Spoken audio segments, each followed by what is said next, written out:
Hello there. Welcome to String Theory, the weekly YouTube live show where you ask the questions and I throw my cigarettes away and then I give you all the answers about everything string. I'm JP Cormier, and we had a little bit of a technical error there, namely me forgetting to turn on the all of the sound in the room. But I never claimed that I was smart, only good looking. So anyhow, I want to thank our sponsor, G&G Music, and up in Antigonish, Glencoe Hotel, Boucher Guitars, Levy Straps, Recording King Guitars, and a special shout out to Fantasy Music in Halifax as well, our friends down there. And if you love the channel and you like this stuff and you like watching me make an arsehole of myself every week in different ways, which I try to find new and inventive ways to do all the time, join, subscribe, hit the notification bell, and if you really like it, join the private membership for $2 to $6.99 a month. You can get all kinds of different levels of secret perks and fun things that we share with just our members. And also, if you like what's happening here and you enjoy it, send us a dollar or two at jpcormier38@gmail.com or to paypal.me/jpcormiermusic. And that's about it. And there you go. And is everything okay? We should probably turn off George Carlin before we get hit with that. We just lost our monetization. That's not George Carlin at all. That's not George Carlin. That's not George Carlin. So, are we okay? What's going on? There's an error on my end. I'm not sure if anybody else can see you. Oh, that's not good. Hang on now. I hope you can see me. Okay. Yep. We're good. Are we good? Can everybody hear me and all that stuff too? Yep. Okay. So there you go. A little bit of a rough start, but hey. We're not professionals. We're just, drunks that got nothing better to do. I'm on the coffee tonight. Maybe that's what's wrong. Dead sober. So maybe I should have a shot of liquor before I start this. I see Cam McMaster's up with a super chat. It's another way you can donate money to us if you want. Do a super chat and put a few dollars on there. And what are you drinking? Beer. God damn it. Okay, well, now we're in trouble. I don't have a beer. But anyhow. I'll get you one way you're answering the question. Okay, there we go. Cam's up with a super chat. If you want to send some money to us that way too, that pins your question to the top of the list and we answer it because you're special. You're special, all right, Cam. I love you, buddy. What's going on? What's the question? He says, my daughter's learning to play. She has the natural abilities to learn on her own, but not necessarily the natural ambition. Any suggestions on how to push her without pushing her away? There's no way. I hate to tell you that, but I've witnessed many kids in my lifetime who had tremendous ability and just didn't have that wasn't what they wanted to do with their lives, and their parents tried to subtly. There's just no way to do that. If she has the ability to play and can learn and all those things, it's completely up. It has to be up to her. Anytime that music is forced upon someone, it doesn't work. The reason I became what I became was because I was forbidden when I was a child from touching any of the instruments in the house. That's how I got started. People told me, if you touch Joe's guitar, you're gonna be in deep crap, and on that went all my life. I wasn't allowed to touch anything, and so I snuck away to touch these instruments, and then once I was actually playing, it became a moot point. They stopped telling me not to touch stuff. So, yeah. Got a beer now. So I'm probably not the answer you wanted, Cam, but I'm just being deadly honest with you. If she's got the ability, she needs to come to that on her own. And the only thing that you can do is like literally just play records around the house, play CDs around the house, talk to her about other people's music. Don't talk to her about her music. It's not a healthy thing. And if she gets bitten by the bug, then that's what will happen. And if it's not, then it won't. And it may be something that she uses her whole life as a therapy that she doesn't want to do in front of people. Not everybody's a performer, and a lot of people that think they aren't. And so I might get in trouble for saying that. But she's not noticed anything. She's over there looking at the screen. I'm focusing on my job. Okay, yeah. So she usually cuts me an evil eye when I say stuff like that. But seriously, it's not everybody's cut out to be, to play in front of people. So if she decides to do that, then all the more power to her. And if not, then you just got to let her find her own way, brother. But I hope she does. Let me put it that way. I hope that she does decide to pursue it at some level, because obviously you love it. So it'd be kind of sad if she didn't do that. So cheers to you, brother. Good to hear from you again this week. Who's next? Next is Caper Away. Caper Away. He's wondering if you use the cage system for playing guitar. Never heard of it. Actually, I have. But I don't know much about it at all. I probably know next to nothing about it. So there's that. I don't know. Sorry. I can look it up. A matter of fact, sorry, I should be doing that. As I promised I'd do that at the very start of this series, I promised that. So don't tell me. Don't say nothing else. I'll look into what it is. I've heard of it. I know it exists. And I will not make any assumptions right now as to what it is, because I probably don't know the exact details. But I'm going to look it up. And next week, I'll have an opinion. And I'll even be able to tell you if I use it. Who's next? Doug Law. Doug Law, back again. More sucker for punishment. It's sort of referencing a conversation from last week. If bone works best for nuts and saddles, why not frets?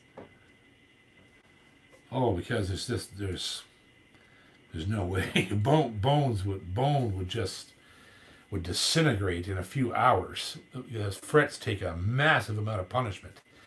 You're not only are you pounding on them with the tips of your fingers continually, you're doing vibrato and stretching strings. Like you'd have a piece of bone. Imagine a wound string rubbing against a piece of bone 1,000 times in an hour if you're playing the guitar. Like the frets would be gone. So metal has to be used. And I don't know, I'm not sure what was used in the earliest guitars. Like I'm talking about, way back when they first invented chordophone instruments. I'm not sure that it was metal then. I'd have to look that up to make sure. Probably wasn't. But frets, especially nickel, is what ended up being, because they're the hardest while still being soft enough to create tone. Frets that are too hard and brittle make a real sharp, ugly tone. Nickel, and they treat to make it be that perfect density to withstand the punishment of playing the guitar and also delivering the tone and translating the vibration of the fingerboard and the neck. It's all together, right? Everything is working in concert on a fretted instrument. So so there you go. The reason you use it for nuts and saddles is because there's no real movement on nuts and saddles except the string sliding across ever so gently as you tune it. That's about it. That kind of pressure would never, and that will eventually wear the slots out. But it would take years, maybe decades until you needed to replace it. So because it's that minute a movement of especially the wound strings, which is like taking a rasp file and just cutting a hole through it. So So there you go. That's a good question, though. Interesting. And I'm going to look that up, too. Earliest frets. This is good stuff. You're giving me lots of fodder. Because I'm pretty sure they weren't metal. I'm not sure. They could well have been bone. I don't know that. But if they were bone, it would make sense, and I'll tell you why. Because strings for the guitar, the earliest quarterphone instruments, were not made of metal. They were made out of catgut, literally, cat intestine, that was dried, stretched, and twirled into different gauges, and that's where nylon string guitars come from. That concept is the inside of that nylon string on a classical guitar is supposed to imitate gut, and that's why you'll hear me call a classical guitar a gut string guitar.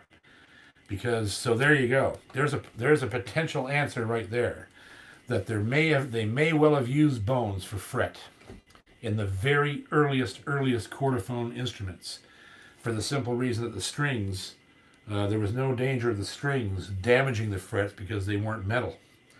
So that's a good one. That's a really good one. I'm looking both of these things up for next week, though. So thanks for that. There's something we can look into next week. It's busy over there tonight. It is. It is. Next is Doug Moore. Doug Moore. I know Doug. I'm going to pronounce this guitar name wrong, but he's wondering if you ever played a Gurian guitar. How's it spelled? Gurian. Never heard of it. No. Look that up now. Gurian. Gurian, yeah. Cool. There you go. I'll look that up as well, Doug. Never fear. This is pretty cool. This is actually the first show ever in this whole series where I've had to actually write anything like this down. This is good. This gives us a lot of information for the next show. Mm-hmm. I'll talk about all these things. So, good. What do we got next? Oh, we got Brian Blaine. I don't know that name. New one. It's a new one. Says, welcome to the channel and string theory. Question. If you were able to select all the features of your signature boucher, why a slotted headstock? That's a great question. Well, Robin could tell you more about the actual mathematics and science of it, but generally, and this is a layman's explanation of it,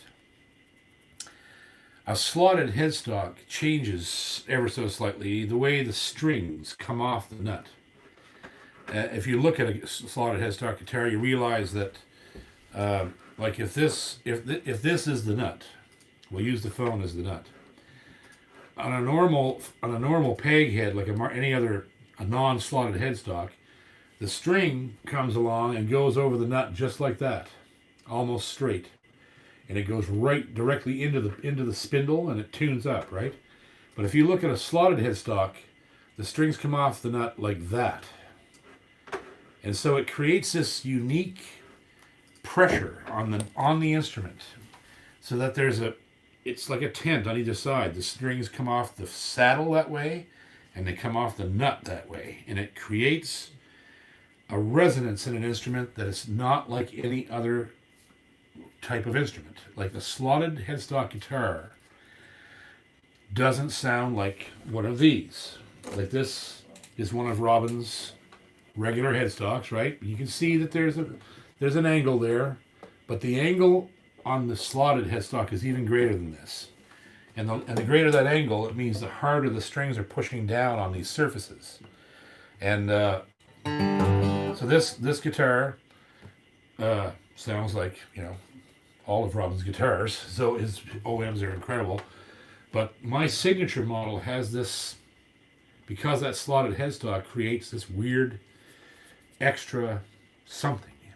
And Robin has actually talked to me about it and explained to me the mathematics and the reason why again, we're going way back in 200, 300 years to gut string guitars. Classical instruments were always slotted headstocks.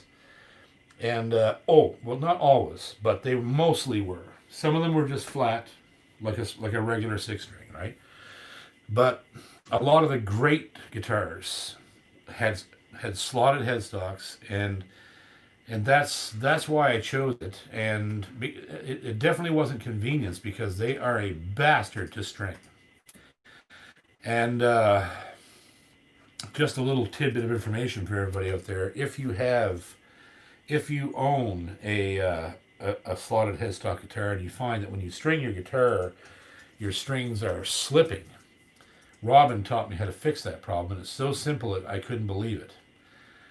The way it's done is, when you put the string through, you don't do any locking or any of that stuff. I never do that to any guitar. You put the string through the hole, pull up your 6 inches, how much you want to wind up, and you start winding the string. When that string end comes around, you put the playing end of the string on the right side of it and let it go by. And when it comes around the second time, you make sure it goes by the left side, the other side. So there's one wind on one side of it, and the rest of the winds are on this side of it. So that, and it literally locks itself off that way.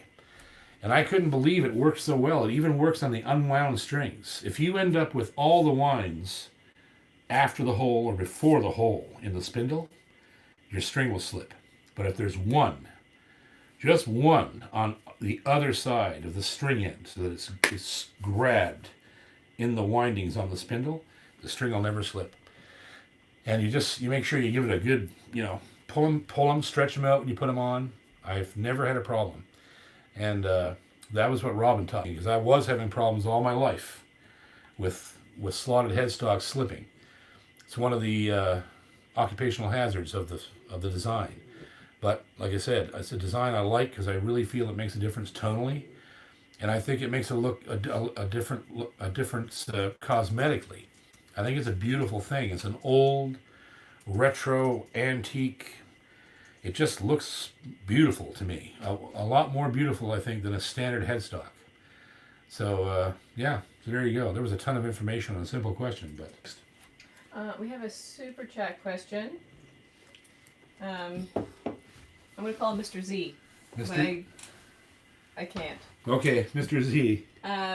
Do you sing scales to keep your voice in shape? Do you ever feel intimidated in your early days trying to warm up your voice backstage?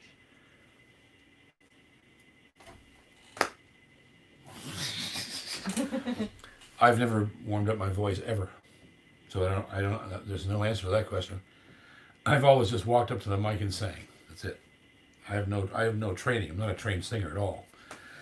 The training that I received as a singer was driving thousands and thousands of miles in the back of a station wagon with a bluegrass gospel band singing 4-part harmony while we were driving from the back seat.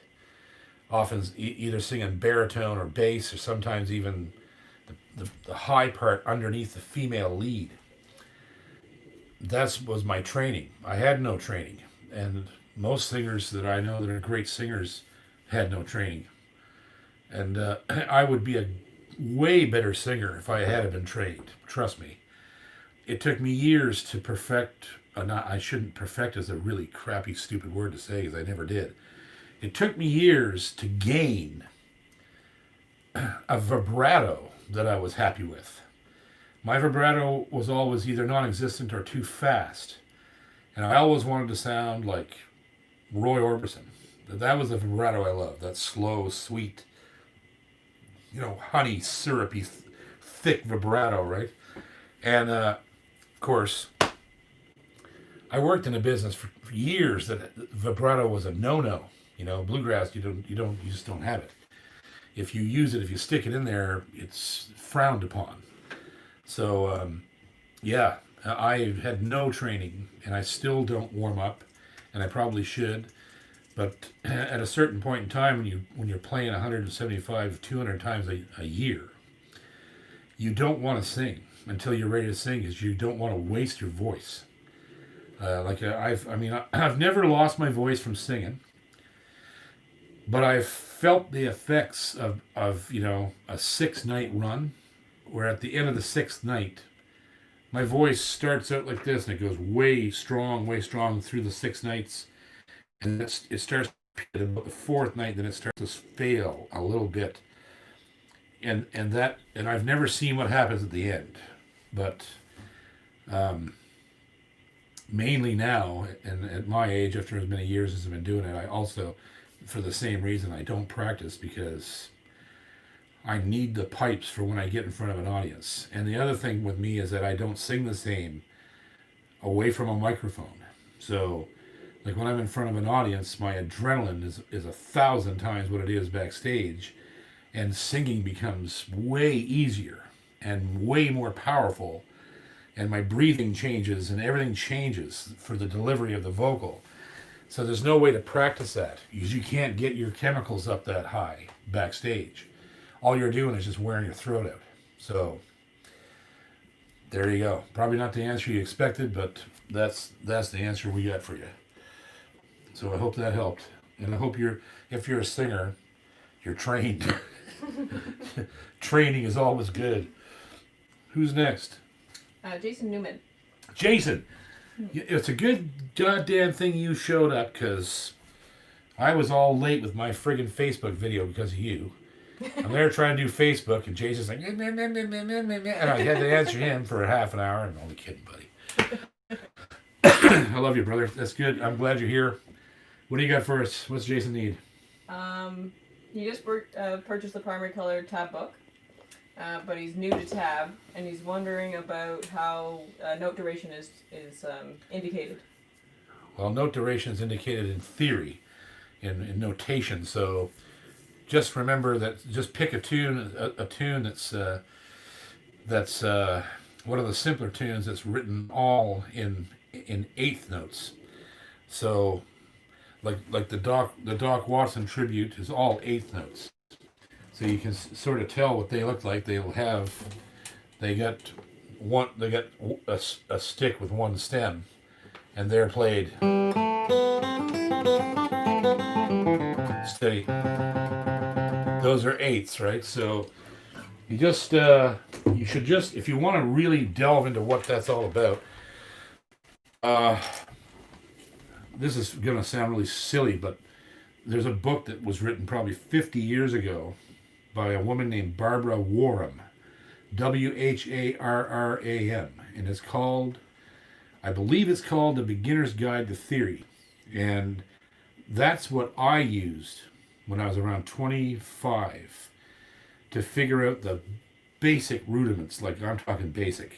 I just needed to find out how to, which is what you're trying to read in that book, basically. They're all fiddle tunes, basically. So something like that, a resource like that, that's something that can just teach you how to play a quarter note, an eighth note, and a whole note, or a half note, how they look in a fiddle tune. Because they're very simple. There's nothing hard about it. And that's what I would do. If you can't sort out, listen, another thing you can do, and there's all kinds of software to do this, if you get a software that slows down the record and drop the tune in there, like there's an app I got called AnyTune. Isn't that what it's called? AnyTune? Sure. Sure. AnyTune. And it's one of those, it's a slower downer. There used to be an app called the slower downer, but it's gone now. I don't know what happened to it. I think it was an Android app. But there's an Apple app called AnyTune. And you can just take your file right out of your iTunes and blop, and you put it in there. You can slow it down without changing the pitch and all that stuff, and you can get it really slow. And then you can see, just match it with the music, and you'll start to see how the timing, what the quarter notes and eighth notes and all look like, and how they're played, what they sound like when they're played. So that's a really good, actually, learning tool for you, because the book is literally 100% exactly what I played on the record. Russell Salter wrote that book. He transcribed that whole book.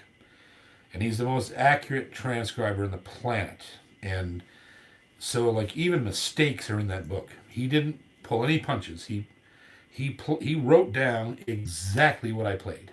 So that's a great thing. That's like, you've got two sides of the algebraic equation already solved. All you got to do is see what that looks like in theory, right? So that's what I would do. And good luck. It's a fun book. It'll keep you going for years probably. And I hope it does. And I don't mean that in a weird way. I just mean there's enough information in that book to cause you to not only become a better player, but to create something of your own, because there's so much information in it that can be used for just about anything. So keep hanging in there with it. If you have any more questions, just do your best. Oh, also, just in case you didn't know, maybe you do know, you could sign on to Master Music Method as well, because I use a tablature system in that I notate very simply without using theory, where you'd have to see it, but it's even simpler than theory. And then once you understand the basic structure of most fiddle style tunes that you play on any instrument, hearing it and doing it becomes really easy. So it's just going to take you a couple of weeks to get that all sorted, and then you'll be able to do whatever you want. So that's Oh, nice, Jill. Nice job. Oh, that was Jill. That wasn't me. Jack's usually the choker. All right. Who's next? Next we got Ian Hislop. Ian, how you doing, buddy? Have you any tips for picking up guitar tunes and getting them in the muscle memory, especially for getting them up to faster speeds? I've answered this question a few times in a few different ways, and just to be, muscle memory, you've answered your own question. Muscle memory is created by playing something very, very slowly, and only speeding it up when you can play it perfectly at the speed that you're currently at. Then you take it up a notch and try it there.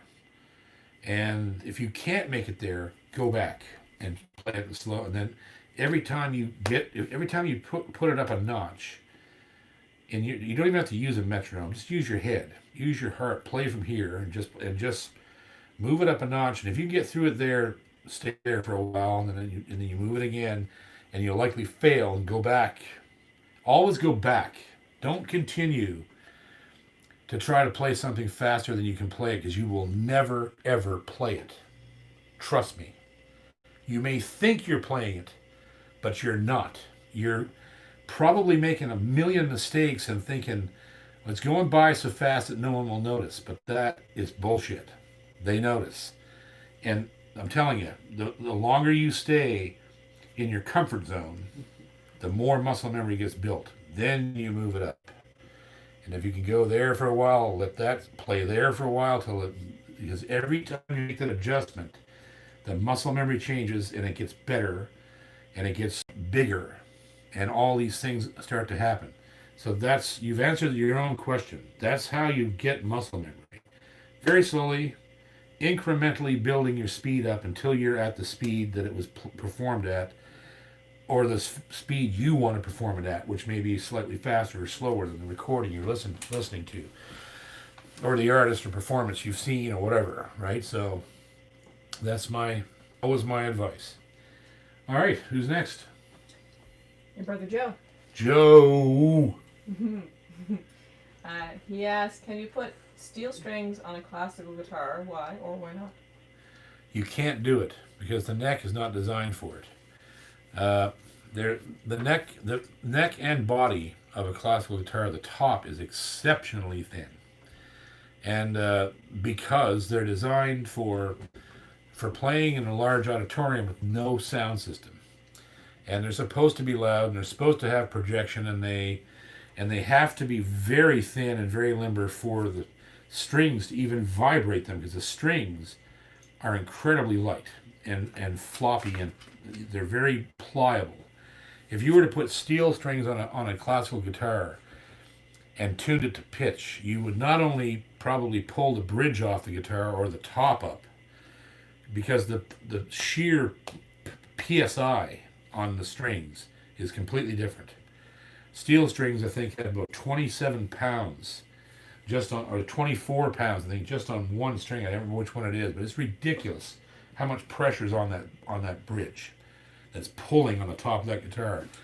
If you did that to a gut string, it would just pull the bridge right off, or pull the top, a big hump in the top, and that's why you can't do it. They're not designed for it, and although I have seen people do it, I've seen people put, I've seen old crappy beat up classicals with like a set of 9 electric strings, like 8s or 9s, like some super light electric string on them, and they sound horrible, right? The guitar is not designed for a metal string at all. That's why 3 of them are completely nylon, and the other 4 are a very fine core wrapped in silk, and then wrapped in nickel.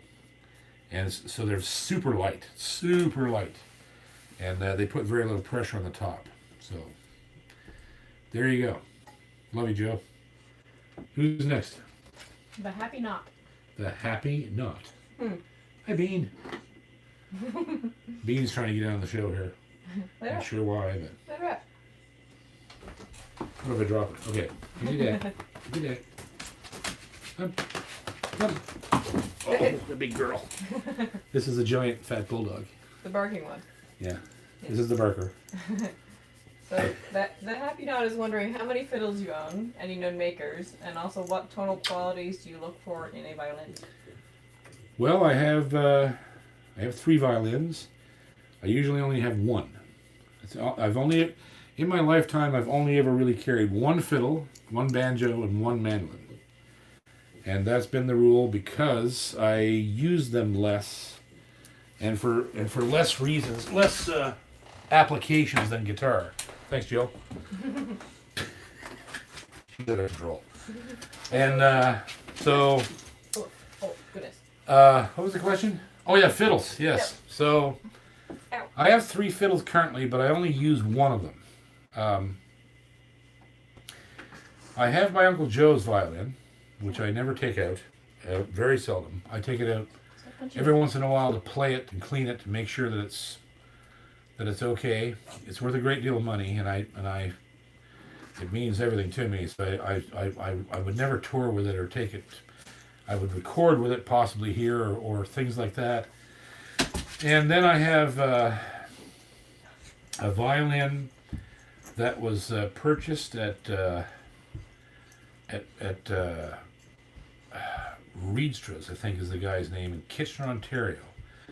And he's one of these guys that he finds high quality, cheap German violins, old German violins that came out of the conservatories and the different schools and maybe from student builders in Europe. And he takes them apart and he regraduates the tops and backs and cleans them and puts them back together, properly, strongly, and sets them up the way they should be set up. And the one that I bought from him, I only paid about $1,100 or $1,200 for it, and maybe $15, I can't remember. But that's one of the greatest fiddles I've ever owned, and it's retired because I was given this violin by a famous North Carolina builder named Bob Kogut, and this thing is unbelievable. It's the greatest fiddle I've ever owned. I've never seen anything like this violin or heard anything like it, and it has every quality that I require in a violin, which is ease of playing. It's so easy to play this fiddle. It plays by itself. The shape of the neck, I don't know. I'm not sure what shape of neck I even like, but this is it. I know there's weird things about violin with me, that if the neck isn't just exactly right, I'll get this immense pain in this joint here. So I have to have a fiddle that doesn't do that to me, and I don't know what causes it. So I'm not able to request it not be done if I was going to have a fiddle built. This fiddle doesn't hurt me in the least. It has a massive bottom end, and it's loud. This fiddle is so loud, and the E string is very, very thick sounding. And those are the things that I require in a violin. I've looked for in a fiddle all my life that I've ever chosen a violin. Those were the qualities that I wanted it to have, and this violin is 110% of every one of those qualities. So I'm incredibly honored every time I pick this fiddle up, because this violin is very expensive, and he just put it in the case and gave it to me. And there was a lot of tears going on that day. So I don't know why he did it. But I thank him from the Bob Kogut, Kogut, North Carolina, and he names all his fiddles. He names all of his violins with a woman's name that begins with that ends with A. So this fiddle's name is Miranda. And every violin he's ever built is named with a woman's name that ends in A. Don't ask me how he did it, but he did. And there's some beautiful. He's made some beautiful instruments, and they're played by everybody from like philharmonic players to country bluegrass. Incredible builder. I mean, just look at the work on that. And he's not a young man. And when I met him, he had a fairly bad tremor in his hands. So it's unbelievable that he makes these fiddles so well. And he's a master craftsman. So that's, if I was gonna, go look for another fiddle, I would be hard pressed to find something that would ever replace this. But those are the things it would have to have. It would have to be a Bob Kogut, or find something just freakish that would come close to that one. So anyhow, there you go. Thanks, Bob. If you're watching, you're probably not. You're a busy man, but we love you. Who's next? Acoustic Guitar Canada. All right. ACG. We have a question. I think you answered this in a previous episode, but AGC. yeah.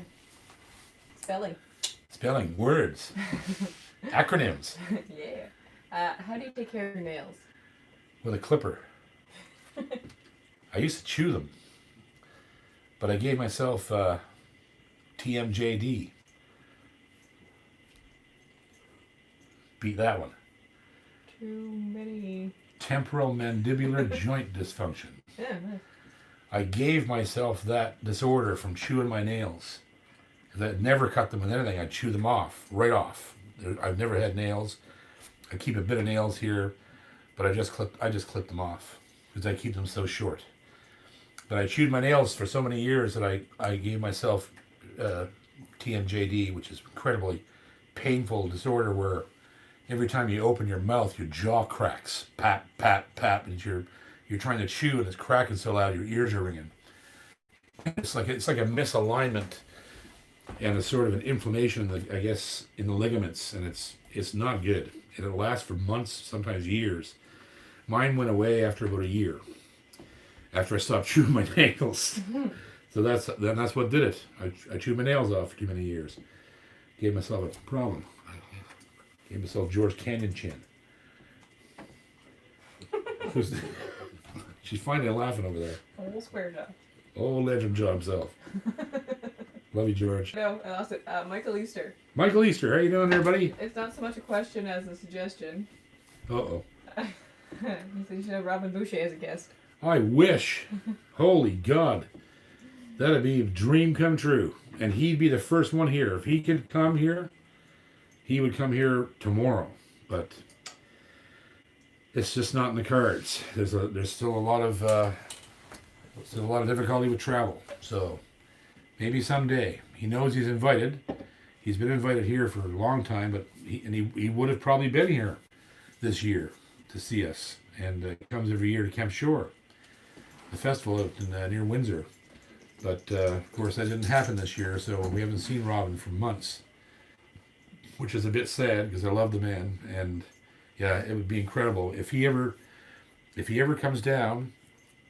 I'll make sure that if he's not here on a Wednesday, we'll pre-tape this, and we'll just do a show and somehow or something. We'll figure out a way to get him in contact with you guys. We'll either do a string theory live if we can, or we'll also tape a show where we just talk guitars for an hour, which would be cool. So he's a great guitar player too, Robin. Oh, he's a great guitar player. He's a very, very humble. You'd never know how good he was till he starts playing. He's a really great player. Who's next? Anthony Galarza. That's a new one. Mm-hmm. It says, as I practice closed scales all over the fretboard, I noticed the F on the 8th fret A string is out of tune. Is that all guitars or just my beginner's guitar? I would say it would be just your just your beginner guitar, there shouldn't be anything out of tune on the fretboard if the intonation's right and the action's right. There's going to be certain things on a guitar that, okay, let's go into it. I'll give you the reason why that note's out of tune. Every guitar, it doesn't matter how good it is, has to be tempered, right? Now, I'm going to show you what that means. So when I tune my guitar, I'm just gonna whip this sort of slightly out of tune real quick, just for fun, just to show you how this works, right? So it's really out of tune, bad, right? So I always start tuning the same way, and now mind you, Robin's guitars temper a different way than any other guitar. And I'll show you why. And it's across the board. Every Boucher I've ever played this way, and the reason that they temper differently is because his neck design is so perfect. And I'm going to show you that too. That you can play chords up here that are completely in tune, which they should not be.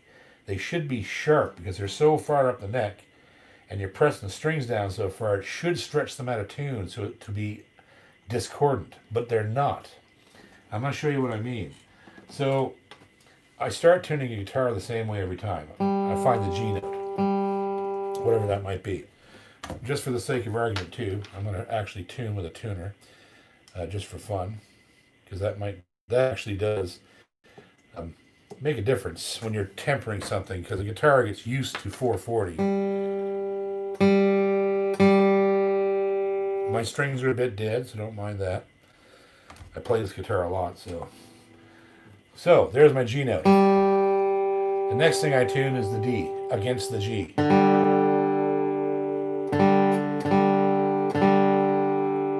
And I get that to be a perfect fifth, or what I can feel as a fifth. Then I go to the A. And I flat the A. See, that's where your note is, the F in the 8th fret, right? So I always flat the A, just slightly, because no matter what guitar you're playing, if you play a C chord, that C note is generally a bit sharp if you tune it dead on. So I take it just a hair off of A. And then the E string. Okay. Then the next thing I do is recheck these. And then I play these two against the D note on the B string at the 3rd fret. You hear that? It's perfectly in tune, but open. The B is on this. See, this is where things get hairy. The B should be flat, but it's not on this guitar. His B strings are perfect. So you've got that in tune, and it's tuned open. Okay, so the next thing I do is tune the E, the little E. And I check that by fretting that at the 3rd fret. And play it against the G string and that fretted B. And then I perfectly in tune everywhere on the neck now. If I just tune this, I'll give you an example. I'm going to look at the tuner and I'm going to tell you which strings this thing says are now out of tune. The G is in, the D is in, the A is flat, the E is in, the B is flat, and the E is flat. But it's perfectly in tune, because that note is still G. Everything is in tune with that note, so it's in tune.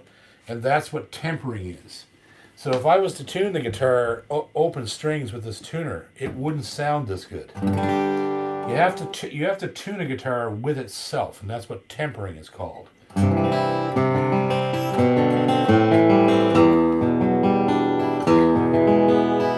the E bit out of tune, right?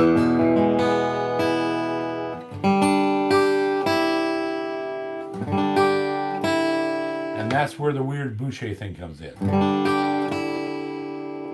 Instead of flatting the B normally that you would, you end up leaving it at 440 and you sharp the E.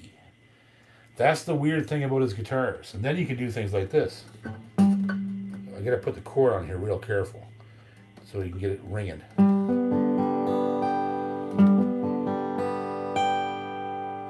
That's perfectly in tune at the 15th fret. That's ridiculous. I've never seen any guitar that can do that. No one. Nothing. Ever.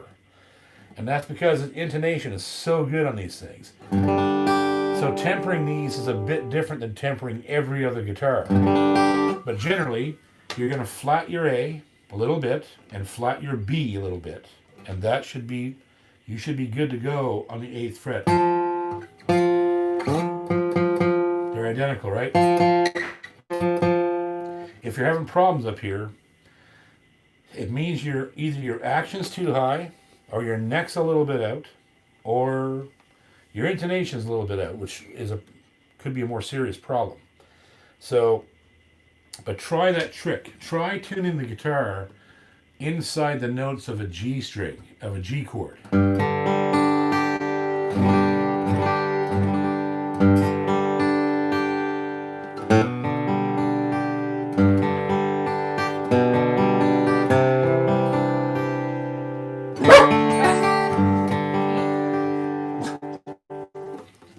I hope that helps.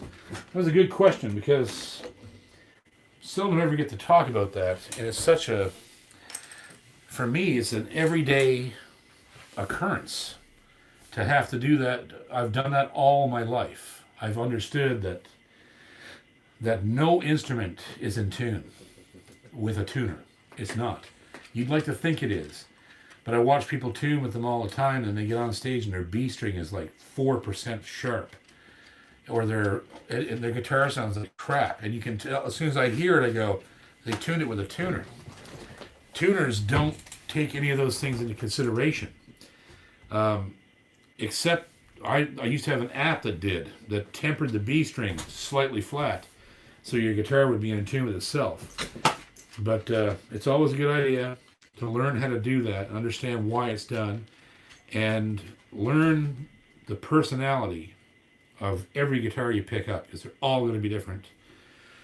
They'll all have to be slightly tempered, ever so slightly differently than the other. Like they're all different. And if you're playing a boucher, it's sharp the E instead of the B, and you'll have a perfectly in tune guitar.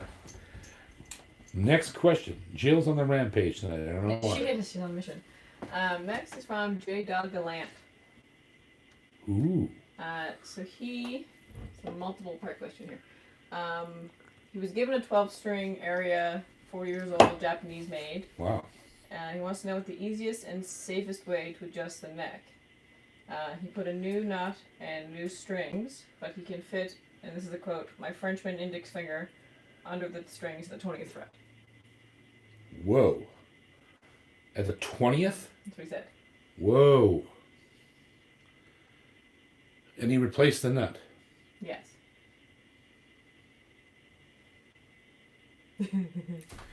Okay. Pass me those, what do you call it? Strings? No, those feeler gauges. Where are they? They're right there at the edge of the table by the... Oh.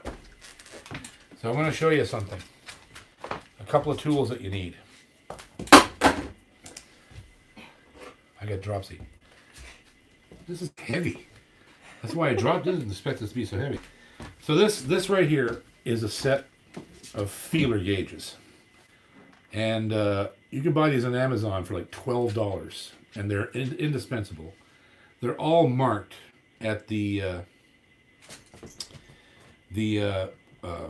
thickness that they are, right? So, for instance, this last one down here is 0.0025 of an inch thick. So it tells you exactly how thick something is, or in our case, it's going to tell us how far a guitar string is from the fret. And what it's supposed to be, if I can find it, is this little baby right here. 18 thousandths of an inch. This one. So how you use one of these things is very simple. You take your guitar. I know you won't be able to see this well, but I'm going to try to show you as well as I can. You take your guitar and you press the string down at the 5th fret. You turn it this way more, you can see better. And then you take this 18 thousandths of an inch spacer and you see if it fits in between the string and that first fret, not the wood, the fret. So right now, this is actually a bit low. It's a bit slick, hard to get that in there. So that's just weather and stuff, right? So the same thing with this one. This one's a little wonky, not bad. Could be higher. So you check that first, but it should be 18 thousandths of an inch. That's how high it should be from that fret. And then the other thing you buy for about $10 from Amazon is one of these measuring cards. Buy for about $10 from Amazon is one of these measuring cards. This one's called a Baroque string action ruler. Can you see that okay? Give you an idea what it looks like. And all it is a stainless steel card with perfect flat edges, straight edges. And it shows you all these different measurements. And the one you want is on this side that shows you millimeters. And there's one on there that says 2.25 millimeters. That 2.25 millimeters is this measurement right here. At the 12th fret, the bottom of the E string should be 2.25 millimeters from the 12th fret. And you put the card in there like that, and you can literally see from the measurements at the bottom of this card that are engraved on it, you can see how far that is. So that's how you want to set it up. Now, the first thing you have to do, now listen, you can do this yourself or you can take it to an accredited tech, which is always sometimes better if you've never done it before. Try it. Try it. If you don't think you can do it, take it to somebody who can. And so there's a couple things you want to do before you start embarking on all of this work. Is you got to look down your neck from the nut and see if the neck is completely straight or if it has a little bow in it, like a little dip in it right here, which it should. Very little, very, very little. The neck should be virtually straight, but with a small relief in it. So that it's not quite perfect, but just a little bit of a dip in the middle right here. If it doesn't have that, or if you see that it's really dipped, the neck is set wrong. And you have to get in the truss system and tighten the truss system and bring the neck back flat. Then you take your measurements and you adjust the nut accordingly. And then if this measurement is no good, you have to lower the saddle by pulling it out, sanding it off, the bottom of it off. Always make a line. There's a video on my channel here where I did this exact same thing to a recording king guitar to give you an idea of how it's done. So, but setting the action shouldn't be that difficult. It might be a little more difficult for a 12 string because there's a whole bunch of there's a whole different set of stresses on a 12 string that don't occur on a 6 string. There's 12 strings. There's way more pound PSI on the neck. So, but just take a look at all of that first. Check the straightness of the neck. Get it straight as you can get it with the truss system. Then check your spacing at the 1st fret. Check your spacing at the 12th. And do your adjustments accordingly by shaving down the saddle or the nut slots, making them deeper. You can build them back up and make them higher, believe it or not, with crazy glue and baking soda, which basically turns into solid bone. But that is an operation that you don't want to do unless you know how to do it. But that information is on YouTube as well. It's where I learned it, and I've done it, and it works. So, yeah. So I hope that helps. It's not something I could. I wish I could go into more detail, but like I said, if you can't figure it out from what I'm telling you, go check the other. There's a lot of information on YouTube about it from some really reputable, luthiers and guitar tech guys. Matter of fact, I'm gonna make a note of this, and I'm gonna hit up some of those creators that I subscribe to, and I'll give you their names because they have some great information about how to work on guitars. It's where I've got some of my information that I didn't know about. I'm working on my own guitars my whole life, so, but these guys are like Yoda. So I'm going to find some of those guys, guitar setup gurus, and next week I'll give you a list of the people I think you should look at. Okay, so time for the trivia question and the giveaway.